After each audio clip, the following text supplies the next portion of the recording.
तर नमस्कार मित्रमंडळी, आज आपल्यासोबत आहेत श्रीमती सुशीला पवार मॅडमनी BEdची परीक्षा दिली होती. त्यामध्ये मॅडम चांगल्या गुणांनी पास झालेले आहेत. तर याच गोष्टीवर आपण मॅडमचा सत्कार करणार आहोत.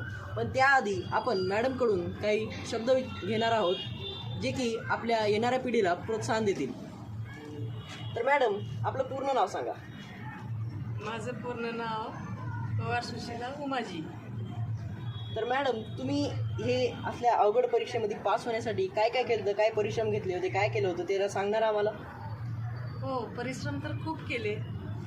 दर रविवारी क्लास असायचे, शिरूर तासबंदला जावं लागायचं, घरातलं काम उरकून आणि मग अभ्यास, प्रॅक्टिकल आणि तिथले क्लास हे सर्व करून आम्ही पॉईंट्स काढलो, वाचलो, लिहिलो आणि त्याचा सराव केलो. त्याच्यामुळं परीक्षेमध्ये आम्ही चांगल्या पद्धतीने लिहू शकलो. तर मित्रांनो, बघू शकता, पवार मॅडम ह्या एक गृहिणी असून सुद्धा यांनी एवढा परिश्रम केला आहे आणि त्यांनी एका अवघड परीक्षेमध्ये चांगले दर्जाचे गुण मिळवलेले आहेत. तर मॅडम, तुम्ही आपल्या येणाऱ्या पिढीला काय आदर्श देणार? येणाऱ्या पिढींना असं मी आदर्श देऊ इच्छिते की समर्थ रामदास स्वामी म्हणतात, दिसा माझी काहीतरी लिहित वाचित जावे. आणि हे निरंतर चाललं पाहिजे, अखंड प्रक्रिया. त्याच्यामध्ये खंड नाही पडला पाहिजे.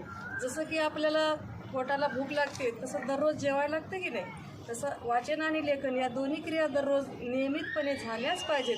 जेवढा वेळ आपण ठरवून दिलाय ना, तेवढा वेळ दिल्यानंतर आपल्याला यश नक्कीच मिळतं. वाह, काय बोलल्यात मॅडम. मॅडमचे शब्द डायरेक्ट हृदयात शिरत आहेत बरं का, मजाक नाही करत मी. तर आता आपण मॅडमांसाठी जोरदार टाळ्या वाजवणार आहोत.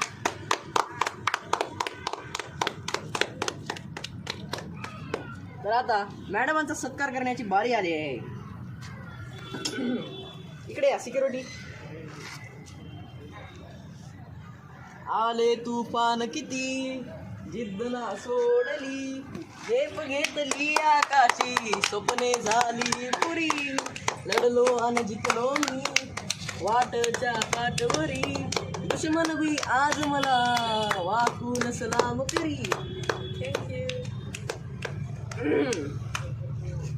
मॅडम, आता तुम्ही एवढी चांगली परीक्षा एवढ्या चांगल्या गुणांनी पास झालेली आहात.